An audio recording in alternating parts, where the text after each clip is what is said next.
Hello friends, welcome back to Amy Madras Cooking with Hemlata Vinod Kumar. எல்லாருக்கும் வணக்கம். இன்னைக்கு நம்ம சேனல்ல சொரா புட்டு எப்படி செய்யறதுன்னு பார்க்க போறோங்க. சொரா மீன் பாருங்க, நான் இந்த மாதிரி கட் பண்ணி வாங்கிட்டு வந்திருக்கேன். இப்போ இத வந்து ஒரு தண்ணில மஞ்சள் தூள் போட்டு நல்லா சுத்தம் பண்ணி எடுத்து வச்சுக்கோங்க. இப்போ இந்த மீனை வந்து ஃபர்ஸ்ட் நம்ம வேக வச்சு எடுத்துக்கலாம். இது வந்து நீங்க ரெண்டு விதமா வேக வைக்கலாம். ஒன்னு வந்து நீங்க கடாயில தண்ணி ஊத்திட்டு மீனை போட்டு மஞ்சத்தூள் உப்பு போட்டு கூட நீங்கள் வேக வச்சுக்கலாம். அப்படி இல்லைன்னா இந்த மாதிரி இட்லி குக்கர்லேயே நீங்கள் வேக வச்சுக்கலாம். நான் வந்து இட்லி குக்கரில் தண்ணி ஊற்றிட்டு அதுக்கு மேலே ஒரு தட்டு வாழை இலை வச்சு, வாழை இலை இல்லைன்னா நீங்கள் வந்து ஒரு காட்டன் துணியோ அந்த மாதிரி ஏதாவது வச்சு அதுக்கு மேலே மீனை வச்சு நீங்கள் வேக வச்சு எடுத்துக்கலாம். இந்த மாதிரி பண்ணுறதுனால உங்களுக்கு அந்த மீனில் இருக்க சத்து வந்து உங்களுக்கு அப்படியே இருக்கும்.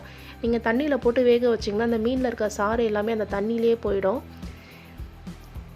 பாருங்கள், நான் இந்த மாதிரி ஃபுல்லாக அடிக்கிட்டு தட்டு போட்டு மூடி வச்சிட போகிறேன். நம்ம இந்த மாதிரி வாழை இலை வச்சு வேக வைக்கிறதுனால அந்த வாழை இலையோட சத்தம் நம்மளுக்கு அந்த மீனில் கிடைக்கும். இன்றைக்கி எங்கள் வீட்டில் பார்த்திங்கன்னா சங்கரா போட்டு மீன் குழம்பு, அப்புறம் சொரா புட்டு. மீன் குழம்பு எப்படி செய்யணும்னு சொல்லிட்டு நான் வீடியோ போட்டிருக்கேன். அதோட லிங்க் டிஸ்கிரிப்ஷனில் கொடுக்குறேன், செக் பண்ணிக்கோங்க. இப்போ எல்லாத்தையும் நான் இதில் வச்சுட்டேன். இப்போ இதை வந்து தட்டு போட்டு மூடி வச்சிட போகிறேன். ஒரு 5 நிமிஷம் ஹை ஃப்ளேமில், ஒரு 5 மினிட்ஸ் வந்து லோ ஃப்ளேமில் வச்சிட்டிங்கன்னா மீன் வந்து நல்லா குக் ஆகிடும். இப்போ பாருங்கள், நான் ஓப்பன் பண்ணுறேன் ஒரு 10 நிமிஷம் கழித்து. இப்போ மீன் குக் ஆகிருக்கான்ட்டு நான் காட்டுறேன் பாருங்கள்.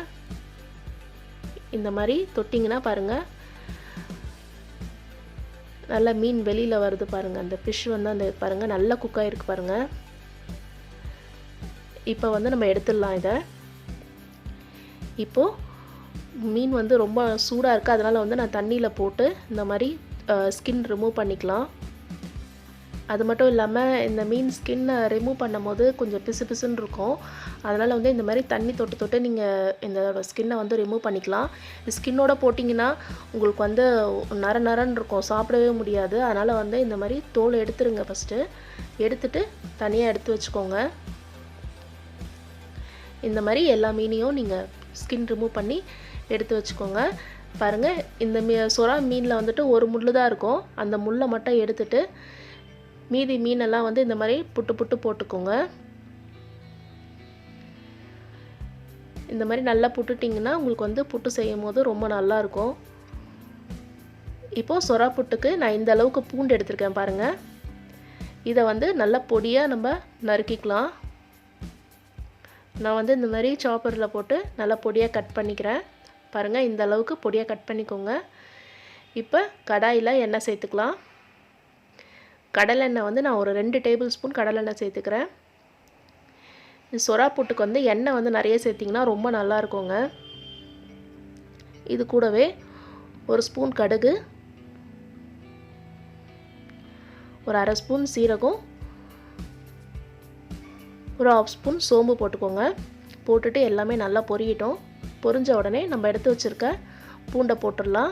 பூண்டையும் இது கூட கொஞ்சம் கருவேப்பிலையும் நான் சேர்த்துருக்கேன். இந்த பூண்டு வந்து லைட்டாக சவுக்கிற அளவுக்கு நம்ம வதக்கிக்கலாங்க. சொரா புட்டுக்கு வந்து நீங்கள் எந்த அளவுக்கு பூண்டு சேர்க்குறீங்களோ அந்த அளவுக்கு சொரா புட்டு ரொம்ப சூப்பராக அருமையாக இருக்கும். இந்த மாதிரி சொரா புட்டு குழந்தை பெற்றவங்களுக்குலாம் செஞ்சு கொடுத்தீங்கன்னா தாய்ப்பால் நல்லா வருங்க. பாருங்கள், இந்த அளவுக்கு நல்லா செவந்த உடனே இப்போ நான் வந்து ஒரு 4 பெரிய வெங்காயம் இந்த மாதிரி கட் பண்ணி எடுத்து வச்சுருக்கேன். இப்போ இதையும் அது கூட சேர்த்துக்கலாம்.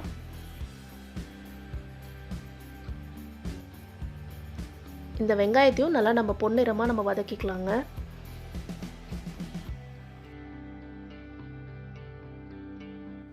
இது கூடவே 2 பச்சை மிளகாய் நான் சேர்த்துக்கிறேன். நீங்கள் காரம் நல்லா சாப்பிடுவீங்கன்னா பச்சை மிளகாய் வந்து பொடியாக கட் பண்ணி கூட சேர்த்துக்கலாம். இது கூடவே இன்னும் 2 பச்சை மிளகாய் கூட நீங்கள் சேர்த்துக்கலாம். நான் வந்து குழந்தைங்க சாப்பிட்றதுனால காரம் கொஞ்சம் கம்மியாக சேர்த்துக்கிறேன். பாருங்கள், வெங்காயம் நல்லா இந்த அளவுக்கு வதங்கின உடனே நம்ம எடுத்து வச்சுருக்க சொரா மீனை இதில் போட்டுடலாம்.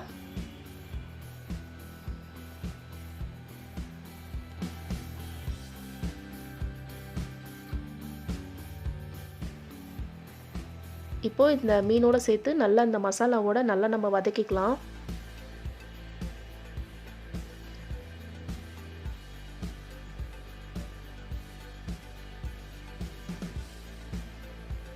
நல்லா இந்த மாதிரி கலரிடுங்க.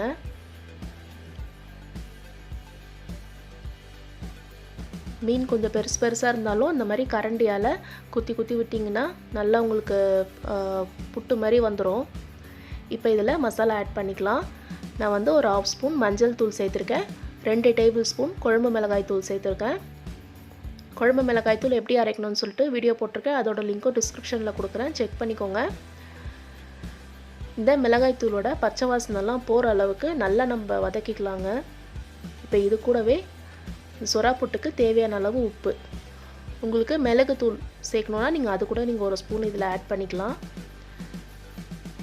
இல்லை மிளகாய் தூள் சேர்க்காம நீங்கள் வெறும் மிளகுத்தூள் கூட சேர்த்து செய்யலாங்க, ரொம்ப நல்லாயிருக்கும். ஆனால் மிளகாய் தூள் சேர்த்திங்கன்னா நல்லா டேஸ்ட்டாக இருக்கும். இப்போ நல்லா இந்த மாதிரி கலரிக்கலாங்க. எண்ணெய் வேணும்னா இன்னும் கொஞ்சம் கூட நம்ம எண்ணெய் ஆட் பண்ணிக்கலாம். ஏன்னா இந்த மீன் வந்து கொஞ்சம் அப்படியே அடி பிடிக்கிற மாதிரி இருக்கும். அதனால் வந்து அப்பப்போ இந்த மாதிரி கலரி விட்டுக்கிட்டே இருங்க. நல்லா பாருங்கள், இந்த மாதிரி கலர்னிங்கன்னா உங்களுக்கு அந்த மிளகாத்தூளோட பச்சை வாசனை எல்லாமே போயிடும், ரொம்ப நல்லாயிருக்கும். நல்லா வதக்கின உடனே இப்போ இதில் பொடியாக கட் பண்ண கொத்தமல்லியை சேர்த்துட்டு கலர்னிங்கன்னா ஒரு அருமையான சுறா புட்டு ரெடிங்க.